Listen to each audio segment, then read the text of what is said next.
in Canada and the quality of the air here in the East Coast. This blanketed the communities in the East Coast and the smoke this past few days. I just put out a more detailed statement, so for the press and for the people to see, but I spoke yesterday with Prime Minister Trudeau, and I've decided, dictated a national interagency fire center response to Canada's request for additional firefighters and the fire suppression assets such as air tankers. We already have 600 American firefighters on the ground and been there for a while in Canada, including hotshots and the smoke jumper crews. And it's very important that affected communities listen to the guidance of their state and local officials from this point forward. To keep up to date on the air quality in real time, go to the app that we provided. It's called airnow.gov, and check on one another. And by the way, what you'll get is something that looks like this with a calibrated piece that says when the air is clean and when the air is dangerous and hazardous. And it dictates what to tell you the air quality in the neighborhood. Now, it's my honor to welcome Prime Minister Sunak to the White House. Rishi, you're probably tired of meeting. We met in March in San Diego to discuss AUKUS and with Prime Minister of Australia. In April, we were there for the 25th anniversary of the Good Friday Agreement in Belfast. We met and discussed again today the need to get the Stormont Institution in Northern Ireland up and running. Last month, together with our G7 partners in Hiroshima, we drove progress in everything from our shared support for the brave people of Ukraine to the common principles of engaging with China. Today in Washington, we have had important and positive discussions to deepen our bilateral economic relationship and expand our cooperation to shape the challenges and future for this remainder of this century. It's a testament to the depth, breadth, and I would argue the intensity of our cooperation and coordination, which has existed, continues to exist between the United Kingdom and the United States.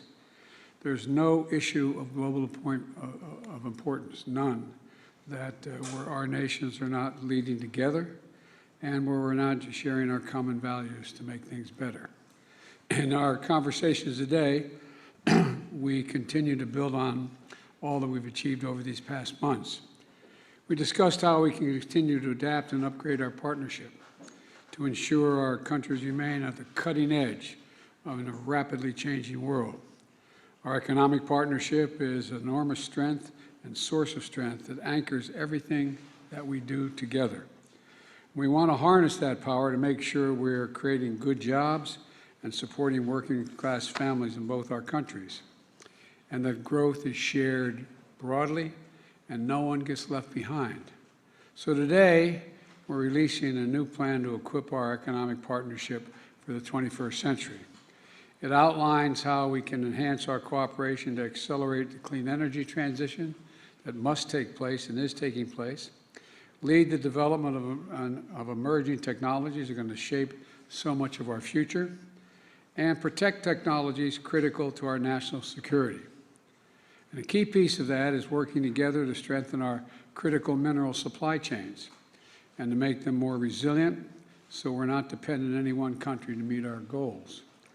When it comes to technology that will shape the future, like semiconductors, quantum computing, artificial intelligence, the U.K. and the U.S. are working together to make sure they are developed safely and responsibly and jointly.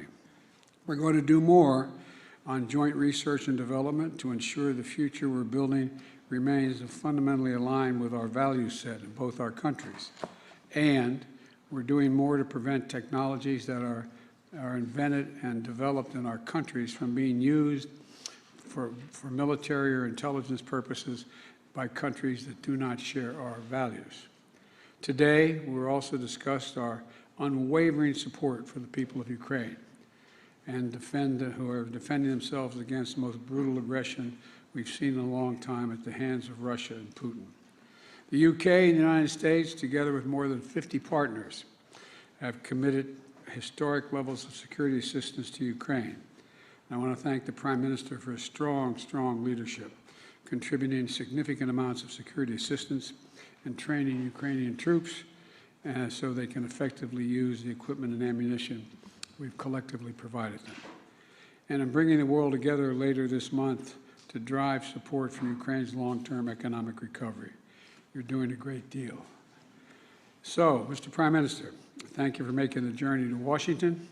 Earlier this week, we marked the 79th anniversary of D-Day, and a timely reminder of the proud history of our nation's share and the values that we have long stood together to defend.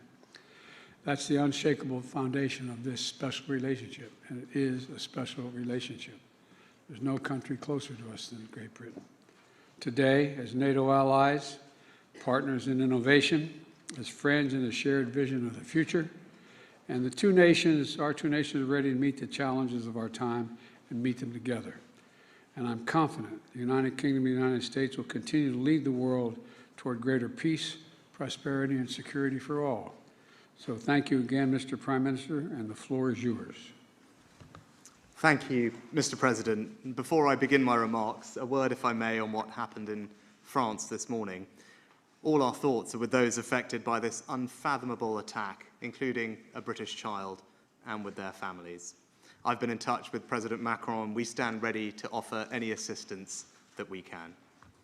Mr. President, Joe, it is an honor to be here at the White House, and thank you for your very warm welcome. Not for decades has the relationship between our two nations been so important. The values we share, our belief in freedom, democracy, and the rule of law, have never changed. They never will. But what has changed are the challenges that we face. And standing here together, as our predecessors have done for generations, I feel confident that through the strength of our relationship, we can shape the world once again in our pursuit of liberty, prosperity, and the possibilities of a new age. And that begins with our highest priority, national security. Last time I was here in the US, we signed AUKUS, the most significant defense partnership in generations, because we recognize that the security of the Atlantic and Pacific regions are indivisible. And just a fortnight ago, in Hiroshima, President Biden and I stood with President Zelensky and our G7 allies in a powerful display of unity. The UK is proud of our contribution, including providing tanks, long-range weapons, and training Ukrainian soldiers. But let no one doubt, US leadership and resources are the decisive contribution allowing the forces of democracy and freedom to prevail. As I said in Congress, and I say again now to President Biden and to the American people, thank you. And just as we collaborate to protect our national security, so must we increasingly do the same to protect our economic security, on which our prosperity depends. Countries like China and Russia are willing to manipulate and exploit our openness, steal our intellectual property, use technology for authoritarian ends, or withdraw crucial resources like energy. They will not succeed. Today we have agreed the Atlantic Declaration, a new economic partnership for a new age, of a kind that has never been agreed before. Yes, a partnership that protects our citizens, but more than that, a test case for the kind of reimagined alliances President Biden has spoken so eloquently about. That means new investment. This week alone, £14 billion of new American investment has been committed into the UK, creating thousands of jobs. It means stronger supply chains with a new action plan on clean energy. And it means reducing trade barriers in the technologies of the future with a new secure UK-US data bridge, helping tens of thousands of small businesses. An agreement to work towards mutual recognition of more professional qualifications in areas like engineering, and we're launching negotiations on a new critical minerals agreement. Once concluded, this will give UK companies stronger access to the US market. And we're building on our extraordinary shared strengths in cutting-edge future technologies with joint research collaborations in areas like quantum, semiconductors, and AI. Now, our job as leaders is to ensure that this technological revolution makes us more secure and not less. Last week, the pioneers of artificial intelligence warned us about the scale of the challenge as well as the opportunity. The US and the UK are the world's foremost democratic AI powers. So today, President and I agreed to work together on AI safety, including multilaterally. Now, the UK looks forward to hosting the first global summit on AI safety later this year, so that we can seize the extraordinary possibilities of this new technological age and do so with confidence. And we are well placed to do so. I know some people have wondered what kind of partner Britain would be after we left the EU. I'd say, judge us by our actions. We're committed to our values as ever, as reliable an ally as ever, as attractive an investment destination as ever. But we're changing too. We're strengthening our relationships, not just with old friends like America and in Europe, but with new friends in the Indo-Pacific too. And we now have the freedom to regulate the new technologies that will shape our economic future, like AI, more quickly and flexibly. That is the future that we are creating in Britain, confident, proud, and free. And let me close with a personal reflection. As Joe mentioned, he and I have seen quite a lot of each other in recent months. I gather our wives have even started to take spin classes together. And we were talking earlier about our hometowns. Joe is very rightly proud of Scranton. And I was telling him a little bit about Southampton in England, where I'm from. Now, not everyone knows this, but it was in a church in Southampton where in the days before he set sail for these shores that John Winthrop first spoke about his dream of building a city on a hill. And that reminds us that the relationship between our two nations is unlike any other. Our alliance is so strong because it is not abstract. It is rooted in our people. And it's never been about our history alone, but about our ability to grasp the future. We share the same beliefs, pursue the same purpose, and act according to the same ideals. And that's why today, as we meet the challenges of our time, we can depend on each other with absolute conviction. When the United States and the United Kingdom stand together, the world is a safer, better, and more prosperous place. And that's why ours is the indispensable alliance. Thank you. Thank you, Mr. Prime Minister. All right, first question goes to James of the Financial Times, unless he left. Thank you, Mr. President. I appreciate the question. You spoke about your unwavering support for the people of Ukraine. So much of that depends on funding from the US Congress. And now with the counteroffensive underway, when do you expect to return to Congress and ask for new funding? And how much do you expect you will need? And do you think that Speaker McCarthy will agree to it, given some skeptical comments that we heard earlier No, this not week? sure, and yes. And to Prime Minister Sunak, you spoke earlier this week about the importance of finding long-term security arrangements and agreements for the defense of Ukraine for many years ahead. Do you think that, have you found a common position with President Biden on that issue? What's your preferred model for a long-term security agreement with respect to Ukraine? And does it need to be sorted out before the Vilnius summit? Thank you. Let me begin by answering your question. First of all, the Ukrainians should speak to the military operations. I won't do that from here. We've done everything we could collectively, but individually in the United States, to make them ready to support that is going to continue, and an evolving situation that we're very optimistic. In talks with Ukrainians, and particularly with Zelensky and our allies and partners on commitments to Ukraine, long-term security to deter future aggression after this war ends is the goal.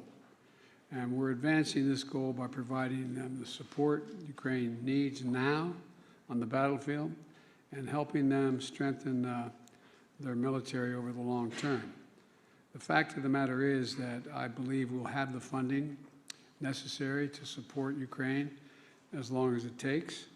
And I believe that that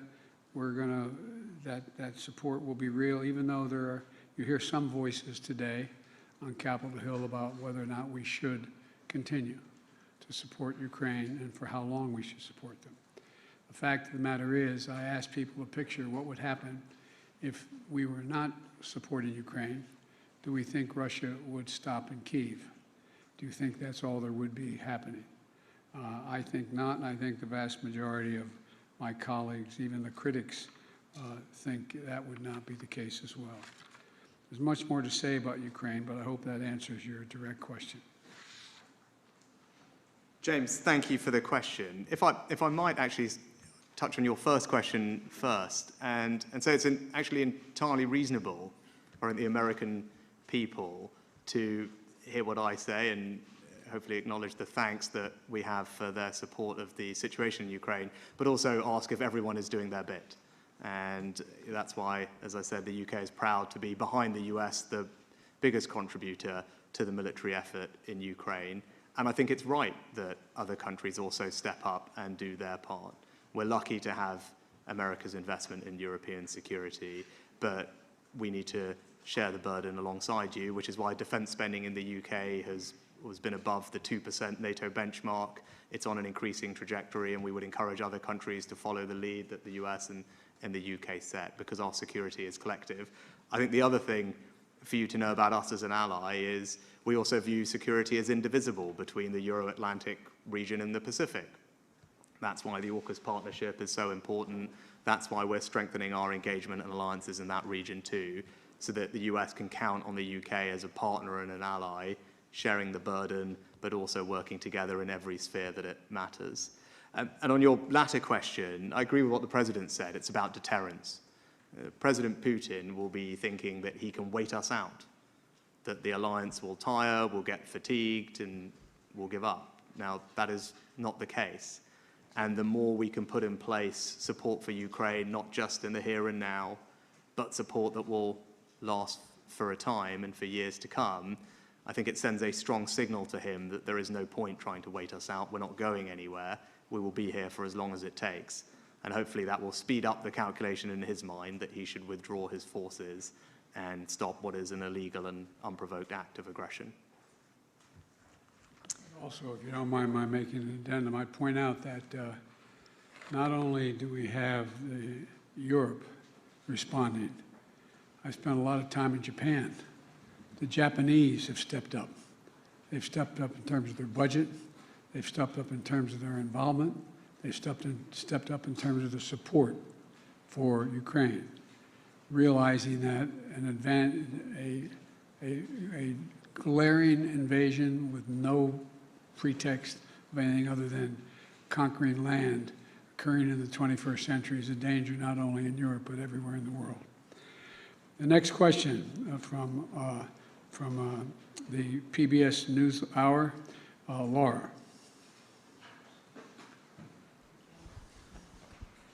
Thank you, Mr. President. I think you're going to steal the mic, that's why. Yeah, they're holding on to it. Laura Barone-Lopez with the PBS NewsHour. All over the country, Mr. President, Republican-led states are passing laws, passing anti-LGBTQ, anti-transgender laws that restrict rights in medical care. Intimidation is on the rise. This week, anti-LGBTQ protesters turned violent in California. And also recently, I spoke to the parents of a transgender girl in Texas who told me that they're afraid and that they're considering leaving not just their state, but the country. Sir, why do you think this is happening? And what do you say to parents like the ones that I spoke to those families who are contemplating leaving the country because they don't feel safe anymore? And then Prime Minister Sunak, thank you. You mentioned that AI has been a key part of your visit.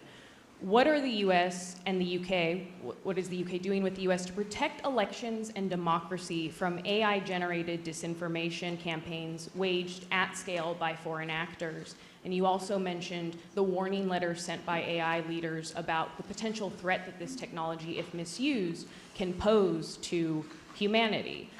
How is regulating artificial intelligence going to be any different than what has been done at the global scale so far to deal with climate change, another existential threat? Let me answer your first question. First of all, maybe quietly when we finish this, you can give me the number of that family, and I will call them, let them know that the President and this administration has their back, and I mean that. Look, as President, I was proud to end the ban on transgender troops in our military, sign the Respect for Marriage Act, strengthen the civil rights protections for LGBT Americans, and advance LGBT human rights around the globe. But our fight is far, far from over because we have some hysterical and, I would argue, prejudiced people who are engaged in all what you see going on around the country.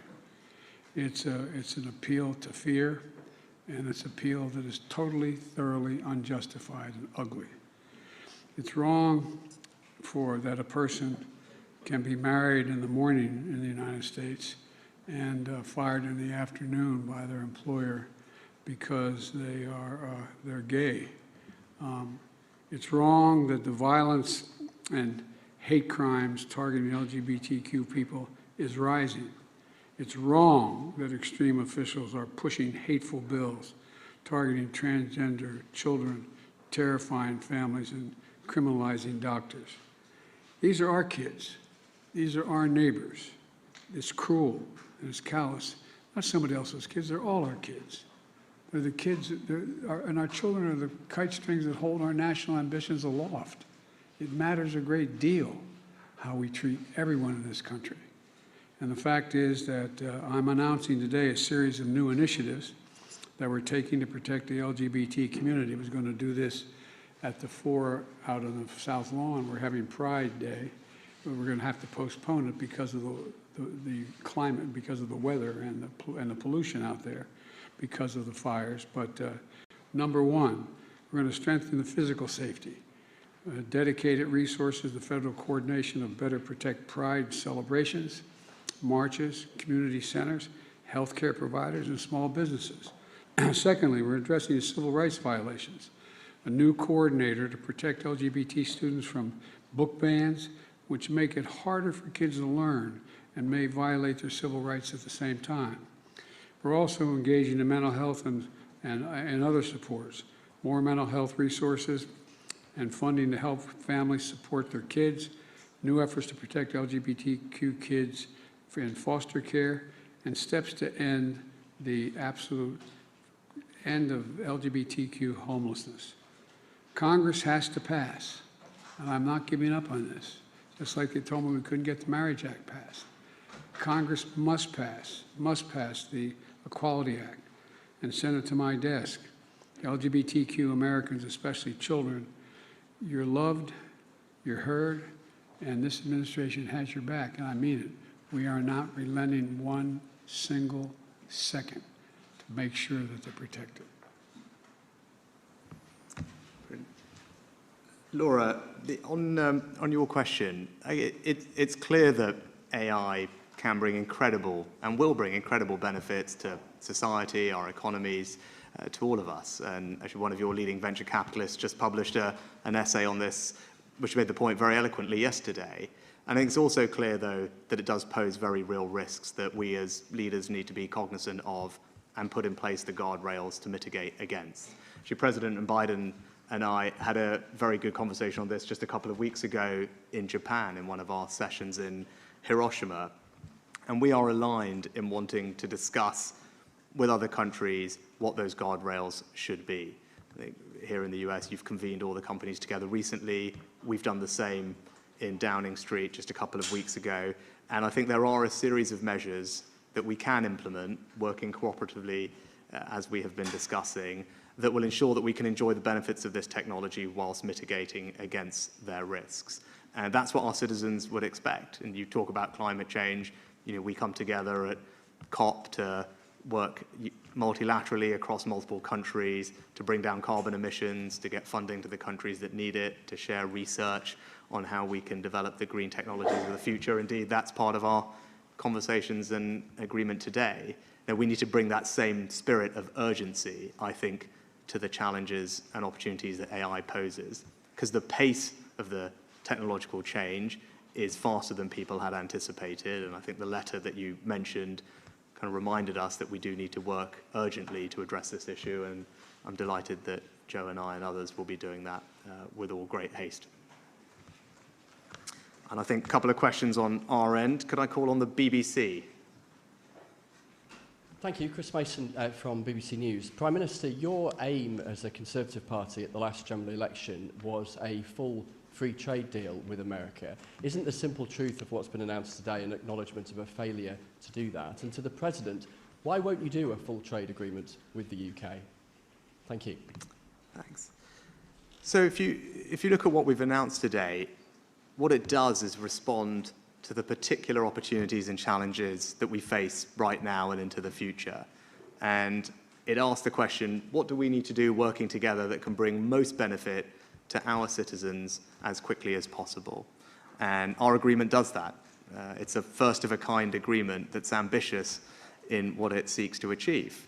I think that I've structured it around a couple of different areas. The first is economic security, because the challenges we face are much more economic in nature, big subject of our discussions at the G7 recently, and the only way we're going to meet those challenges is to work together, to strengthen the resilience of our supply chains, to research the technologies of the future together, and that's what we've announced today, is a partnership that will deepen our cooperation to strengthen the economic security, and that's good for all our citizens at home, and those risks have intensified in the past couple of years. I think that's very evident. But it also seeks to build prosperity and create jobs in both of our countries. We've announced billions of pounds of investment into the UK, which is going to support thousands of jobs. And the agreement that we've struck today will continue to do that. It will support tens of thousands of small businesses in the UK, removing unnecessary red tape so that they can trade and do business in the US far easier. And I think those types of specific targeted measures that will deliver real benefits to people as quickly as possible are the right things for us to be focused on. But I think be in no doubt, as Joe and I were discussing earlier, the economic relationship between our two countries has never been stronger. The trade is worth hundreds of billions of pounds or dollars a year. Over 1 million of our citizens in each other's countries work in each other's companies. We're one of the largest investors in each other's countries, and that trade is growing at something like 20% last year. So the relationship is strong, it's booming, but our agreement today focuses on the particular challenges, opportunities of the moment we're in, and I think that's the right thing for us both to be focused on. I think we had a really good discussion today about our economic relationship, and we've launched negotiations on critical materials and an agreement to deal with climate crisis. For example, there is no reason why Great Britain will not play a major role in not only critical materials, but in investing in the United States of America in all of our initiatives relating to the need for critical materials, including battery technology and a whole range of things, number one. Number two, cooperating on data and AI. It is a limitless capacity and possibility. But we have to do it with great care, not relative to one another, but relative to the issue. Because when I convened the leaders in AI, about, I think there were 13 here in the United States, the very architects of this AI, they're also very concerned about it getting out of hand. And we got to make sure we're all on the same page. And we're looking to Great Britain to lead that effort this fall in putting together a proposal, a group of nations to deal with, how do we deal with this? It not only has the potential to cure cancer and many other things that are just beyond our comprehension, but it has the potential to do great damage if it's not controlled. And so we're looking for, I'll overstate it, we're looking for watermarks on everything that has to do with produced by AI, so we know from whence it comes. But there's a lot we have to do. We're also addressing the national security risk posed by certain types of outbound investments. I had a discussion with Xi Jinping in China. Why was I not transferring certain technological capabilities? And I said very simply, because you're using them for weapons of mass destruction and intelligence intervention. And I said, if we could work out something on that, we'd have a very different relationship. So what we're trying to do is figure out how together we can make sure that we have the, let me back up and say it this way. I don't think ever in the history of human endeavor has there been as fundamental potential technological change as is presented by artificial intelligence. It is staggering. It is staggering. You have some of these leaders in the industry talking about how they're concerned whether the machine will be able to begin to think for itself, not need to be programmed. I mean, it's just, I know it sounds like science fiction, but it is close to science fiction, some of the things.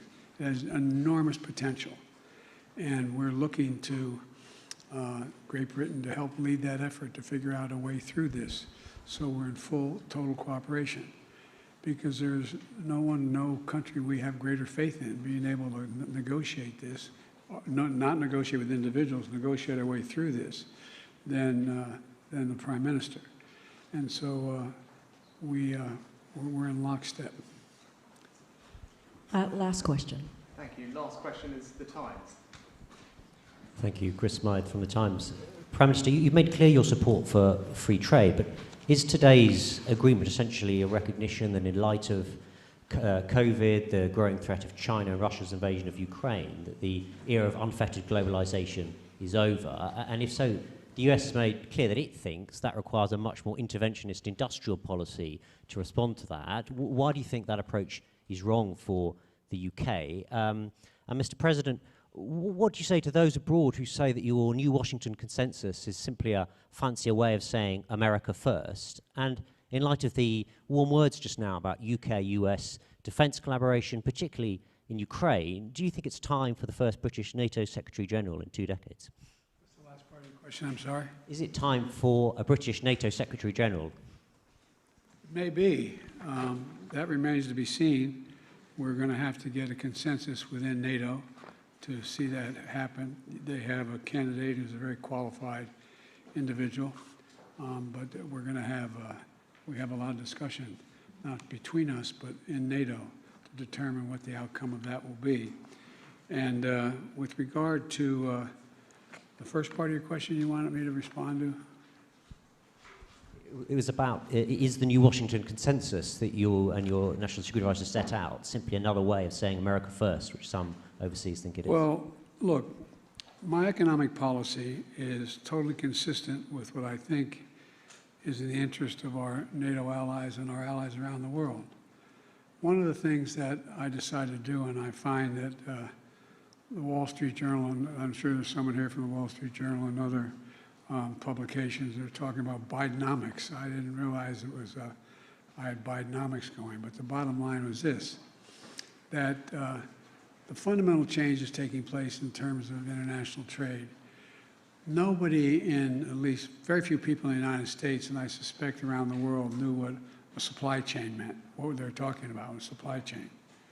When we found out during the pandemic that the reason why we couldn't build automobiles was because the outfit that we got our semiconductors from in Southeast Asia had shut down because of the pandemic, we realized that I decided that no longer would we rely on one center of support for any of the things that are needed for our economic growth.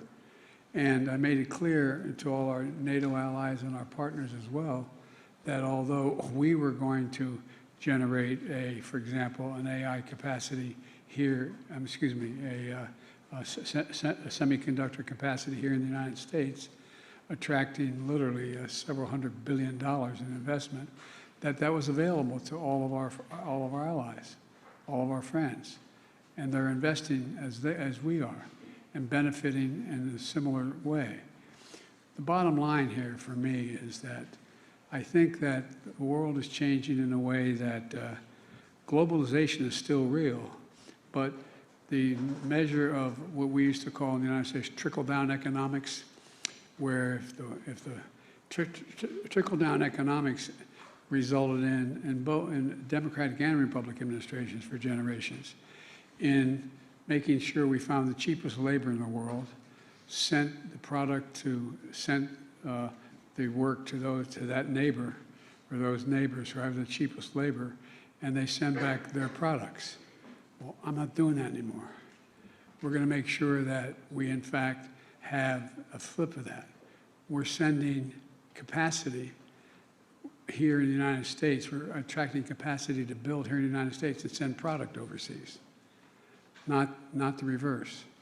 And I know it sounds simplistic, but it's working so far. And it's not going to hurt any of our allies or friends in terms of the trade piece of this. Matter of fact, I'm finding they're benefiting from it as well because they're engaging in it with us. And at home, they're doing similar things. So that's why we talked about the need to have relationships in terms of certain materials, the battery technologies, the share. We rely on Great Britain to produce a lot of that for us. So it is increasing trade, but right now it looks like it is because the United States is doing so incredibly well. It makes it look like it's only the United States. It's not. It's a change in direction in terms of how we view generating economic growth. And just to add to that, I'd say I'm absolutely of the view that the United States, this president, does not believe in zero-sum competition amongst allies. That's what we declared together with our G7 partners just a few weeks ago in Hiroshima. This is a president and an administration that is completely attuned to the needs and concerns of its allies on these issues, and you can see that. Today, as the president said, we are launching negotiations between the UK and the US on a critical minerals agreement so that the US can provide us with that interaction and cooperation we need. And the Atlantic Declaration that we've announced today just talks about strengthening, deepening our cooperation. It's not about looking in and being protection, it's about the exact opposite of that. And it's about strengthening that cooperation across the full spectrum of economic, technological, and other spheres. And that's what you will see. You'll see that from the president, you'll see it from me, you'll see the UK and the US working even more closely together on all the big economic issues of our time, because that's what the moment demands, and that's what our citizens need us to do, and that's what the president and I plan to deliver. It's not just our citizens. Look, the global south, there are going to be 1 billion people in Africa very shortly. 1 billion. At the G7, it was originally called Build Back Better World, but we're talking about there's a new PPI, anyway, an industrial policy that we're all signed on to provide the countries in Africa and in the global south an opportunity to grow, significantly grow, which benefits the United States, benefits Europe, benefits every country, because the reverse is true. If we don't figure a way in which these countries can grow and participate and be able to build infrastructure. You know, the Chinese have a Belt and Road Initiative. Well, the Belt and Road Initiative turns out to be a debt and confiscation program, not going very far. But what we're doing, and we're going to be doing with our NATO allies, with the G7, is providing opportunities. For example, Angola should be in a position very soon to have the largest solar facility in the world, generating significant amounts of energy. Benefits us, benefits them, brings them into the 21st century in a way that they've never been before. We're talking about building, and I have my team putting together with other countries as well, to build a railroad from the Pacific Ocean, from the Atlantic Ocean, all the way to the Indian Ocean. Never occurred before. How our departments of agriculture are working with these countries. So there's a significant amount of cooperation, not to hoard capacity, but to expand capacity, to further expand opportunity, because we all benefit from And one thing I've learned is that we are not going to be able to deal with the global warming, which is the most consequential threat to humanity, if we don't do it, unless we engage more together, not fewer, not less together. And so the United States will do what it can do well and invite all of our partners to be part of it if we can. Thank you.